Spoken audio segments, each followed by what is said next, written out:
अपनी 18वीं सालगिरह पर लड़की के वालिद ने उसे एक बुलेट प्रूफ अलमारी दी और कहा कि अगर कभी फायरिंग हुई तो इसमें छुप जाए।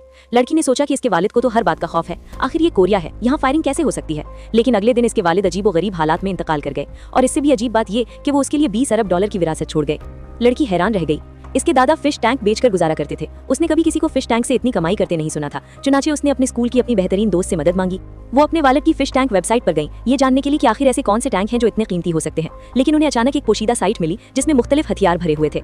इससे पहले कि वो ये समझ पाती कि वो क्या देख रही हैं, एक पैगाम आया। भेजने वाले ने कहा कि वो अपना ऑर्डर लेने आ रहे हैं। लड़की ने ऐसी कोई चीज पहले कभी नहीं देखी थी। उसने फौरन जवाब दिया कि ये सामान अब फरोख्त के लिए नहीं है। लेकिन जवाब फौरन आया, अगर वो मर गया है तो तुम्हें भी मरना होगा। इससे पहले कि वो कुछ समझ पाती, बाहर का कमरा जोर जोर से हिलने लगा। जब वो देखने बाहर आई तो बैरूनी दीवार किसी तरह गिर चुकी थी। जब वो दंग रह गईं तो एक ड्रोन उनके सामने आ गया। खुशकिस्मती से इसके वालिद ने घर की खिड़कियां बुलेट प्रूफ ग्लास से बदल दी थी। दोनों होश में आए और पिछले दरवाजे की तरफ भागे। लेकिन जैसे ही उन्होंने दरवाजा खोला, ड्रोन वहीं उनका इंतजार कर रहा था। खुशकिस्मती से दरवाजा भी बुलेट प्रूफ था। कई ड्रोन घर के गिर्द घूम रहे थे। लगता था कि वो उन्हें मार कर जाने का इरादा रखते हैं। इसी वक्त ड्रोन्स ने कई चिपकने वाले बारूद फायर किए। एक जोरदार धमाके के बाद तमाम खिड़कियां उड़ गईं। अफरा तफरी में दोनों बिछड़ गए। लड़का अलमारी में छुप गया जबकि लड़की दूसरे कमरे में भागी। लेकिन ड्रोन्स ने लड़के की हरकत को ट्रैक किया और उसकी पनाहगाह ढूंढ ली। जब उसने बाहर हलचल सुनी तो वो खौफ से जमकर रह गया। अगरचे अलमारी बुलेट प्रूफ थी, लेकिन वो धमाका खेज गोलियों का मुकाबला नहीं कर सकती थी। बिल्कुल सही वक्त पर लड़की एक दलील लेकर आई। ड्रोन के पर मारने के बाद वो तवाजुन खोने लगा और जमीन पर गिर गया। लड़की ने फौरन पास की मेज उठाई और ड्रोन को टुकड़े टुकड़े कर दिया। लड़का खौफ से मफलूज होकर रह गया। लड़की के बार बार पुकारने पर ही उसे होश आया। फिर दोनों ने अलमारी का दरवाजा उठाया और कमरे से बाहर निकले। लेकिन एक और ड्रोन उनकी तरफ आ गया। तोप के जोरदार धचके से वो कई मीटर पीछे जा गिरी।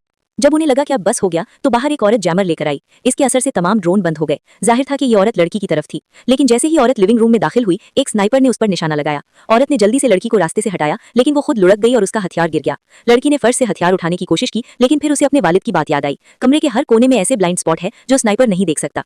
उसने चारों तरफ देखा, फिर फर्श से शीशे का एक टुकड़ा उठाया और उसे एक झाड़ू के हैंडल पर टेप कर लिया। इसका मंसूबा था कि उसे आईने की तरह इस्तेमाल करते हुए स्नाइपर का मकाम मालूम किया जाए। लेकिन अगले ही लम्हे दूर से स्नाइपर ने शीशा तोड़ दिया। लड़की ने एक और टुकड़ा लगाया और उसे दरवाजे के फ्रेम तक उठाया। इस बार गोली छत पर लगी। लड़की ने दोनों गोलियों के रास्तों से स्नाइपर का सही अंदाजा लगा लिया। उसने अंदाजा लगाया कि रेफ्रिजरेटर की चोटी स्नाइपर के दायरे दीद से बाहर है। उसकी जहन में एक दलेराना ख्याल आया। लड़की जल्दी से रेफ्रिजरेटर की चोटी पर चढ़ गई। वहां से पार सेफ जोन में कूदने का मंसूबा बना रही थी। उसी वक्त लहराते पर्दे ने उसकी तवज्जो खींची। उसने जल्दी से लड़की का मंसूबा समझ लिया। लड़की कामयाबी से स्नाइपर के हमले से बच गई। जब उसने पिस्तौल की तरफ हाथ बढ़ाया तो वो उस तक नहीं पहुंच पाई। चुनाचे उसने फैसलाकुन तौर पर सोफा पलट दिया, जिससे स्नाइपर की लाइन ऑफ साइट ब्लॉक हो गई। बिल्कुल सही वक्त पर उसे एक गैर मुतवक्की इनाम मिला। उसके वालिद ने सोफे के पीछे एक स्नाइपर राइफल छिपाई हुई थी।